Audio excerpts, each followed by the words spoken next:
Welcome to another Pharmacy Pearl by PAC-U. Today's Pearl focuses on seizure prophylaxis and traumatic brain injury. Traumatic brain injury is a leading cause of death and disability in the United States. The incidence of early post-traumatic seizures may be as high as 30% in patients with severe TBI. Antiseizure medications have been shown to reduce the incidence of early seizures, but do not prevent later development of epilepsy. Prevention of early seizures is important to prevent status epilepticus, which can further aggravate systemic injury. The Brain Trauma Foundation guidelines recommend phenytoin for 7 days following injury. The recommended loading dose is 17 to 20 milligrams per kilogram IV, up to a max of 2 grams. Maintenance doses are 100 milligrams every 8 hours or 5 milligrams per kilogram per day, divided every 8 hours up to 400 milligrams per dose. IV administration should be given at a rate of 50 milligrams per minute or less. Levetiracetam is commonly used as an alternative, but the loading dose is 20 milligrams per kilogram IV over 5 to 20 minutes. Maintenance doses are 1 gram IV every 12 hours up to 1.5 grams every 12 hours. Let's dive into the evidences.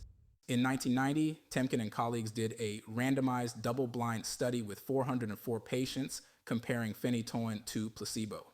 Within the first week, 3.6% of phenytoin patients experienced seizure compared to 14.2% on placebo. Phenytoin was effective at reducing seizures in the first 7 days after severe head injury. In 2004, Young and colleagues did a randomized, double-blind, placebo-controlled trial in 102 pediatric patients, comparing phenytoin to placebo. There was no significant difference in seizures at 48 hours or outcomes at 30 days between groups.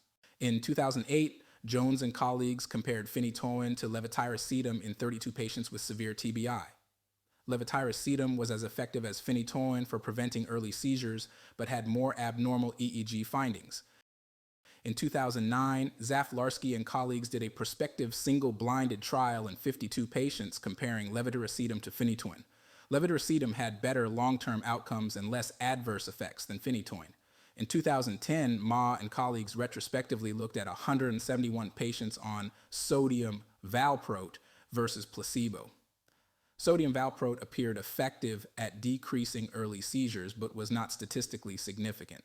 In 2012, Inaba and colleagues prospectively compared levetiracetam to phenytoin in 1191 patients. There was no difference in seizures, mortality, or adverse effects between the two groups. In 2013, Caballero and colleagues retrospectively analyzed 90 patients on levetiracetam versus phenytoin. Seizure prevalence was similar between groups, but costs were lower with levetiracetam. For 2013, Kruer and colleagues retrospectively looked at 109 patients on phenytoin versus levetiracetam. Only 2 patients total experienced post-traumatic seizures, indicating a low incidence overall. In 2014, Gabriel and colleagues prospectively followed 19 patients on phenytoin versus levetiracetam. There was no difference in long-term outcomes, but more fever with phenytoin. Lastly, Kahn and colleagues randomized 154 patients to phenytoin versus levetiracetam. Both were effective at preventing early seizures without significant difference. In conclusion, the guidelines recommend phenytoin for early seizure prophylaxis after traumatic brain injury, but levetiracetam is commonly used. Recent studies show levetiracetam and lacosamide are similar to phenytoin for preventing seizures, but have less adverse effects.